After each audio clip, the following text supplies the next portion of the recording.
up, guys? This is Aldo Gonzalez once again from Pinnacle Estate Properties, and I'm making a short little video. I'm actually gonna give you 3 tips, okay? 3 tips to become a first-time homeowners, and my goal is to just give you value and make sure you know you're taking the right steps to become a homeowner. Because I'm pretty sure a lot of you out there are sick and tired of living at mom's house or sick and tired of paying your landlord and paying rent. So I'm gonna give you 3 steps to becoming a first-time homeowner, okay? Actually, tip number 1. Okay, tip number 1 is know your credit score, also known as FICO score. Know exactly where you stand. Okay, so now, in order to qualify for a conventional loan, you gotta be at least at 640 and above for a conventional financing. If you want to go FHA, you could get away with buying a house with a credit score as low as 600. Maybe 580, but that's on depending on your situation and how much you could afford. Lenders will take care of that, but know your credit score. Try to shoot to be at least 640 and above. That puts you in an area where you could qualify for a loan. My goal is that you get a higher credit score or higher FICO score over time. Now, where are you? How do you find out where your credit score is at? Go to Credit Karma, go to myannualcreditreport.com. Right there, you're able to get an idea of where your credit score is at. It's not exactly accurate to what the lenders use, but it's very, very close, and it gives you a good gauge of where you're at with your current credit situation. Okay? Now, tip number 2. Okay, the moment you decide to become a homeowner is the moment you decide to start saving. Start saving on a monthly basis. Create a new budget to start saving, because you are going to need money to buy a house. Okay, at least 3.5% down payment if you're going FHA. If you want to get better rates, obviously the more down payment you put, the better. But you at least need 3.5% for a down payment. And you're also going to need another 3% for closing costs.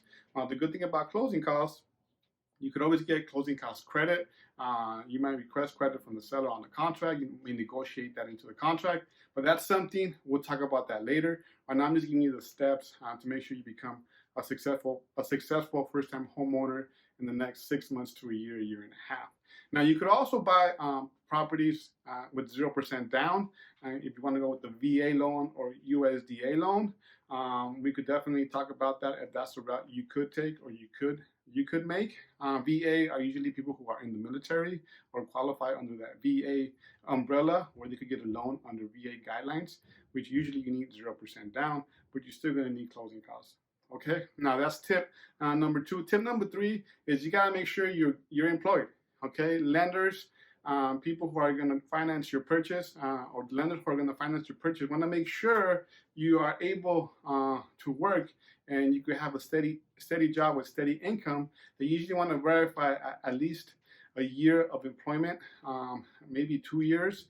In some cases, if you get a new job, which is in the same line or same field, they may include that. But they want to make sure you're gainfully employed.